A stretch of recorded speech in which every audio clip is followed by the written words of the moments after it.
రాయలసీమ విద్యావంతుల వేదిక ఆధ్వర్యంలో జనవరి 5వ తారీఖున జిల్లా మహాసభలు నిర్వహించబోతున్నాం.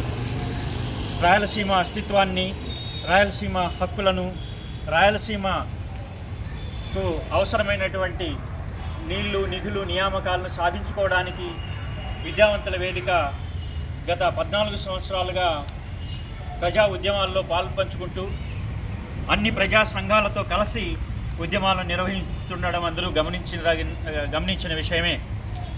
రాయలసీమ 100 సంవత్సరాలుగా అనేక రకాల వంచనలకు, మోసాలకు గురవుతున్నదని అందరికీ తెలుసు. రాష్ట్రం విడిపోయిన తర్వాత కూడా పాలకులు విభజన చట్టంలో పేర్కొన్నటువంటి హామీలను ఏమాత్రము పట్టించుకోకుండా, ముఖ్యంగా అనంతపురం జిల్లాను మరింత వంచనకు గురి చేస్తుండడం మనకి అందరికీ తెలుసు.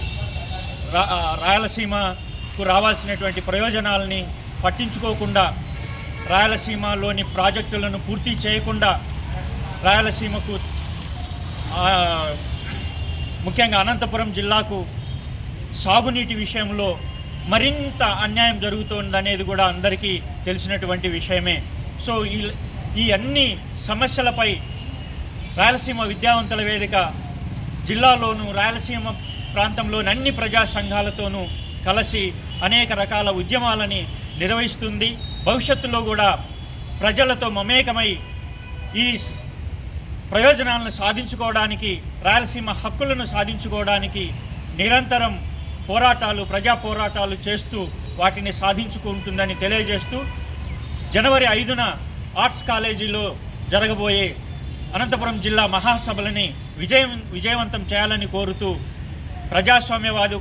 ప్రజాస్వామికవాదులకు, మేధావులకు, విద్యార్థి సంఘాలకు, మహిళా సంఘాలను అందరినీ కూడా సాదరంగా ఆహ్వానిస్తున్నాం. ఈ సభలను విజయవంతం చేయాల్సిందిగా కోరుతున్నాం.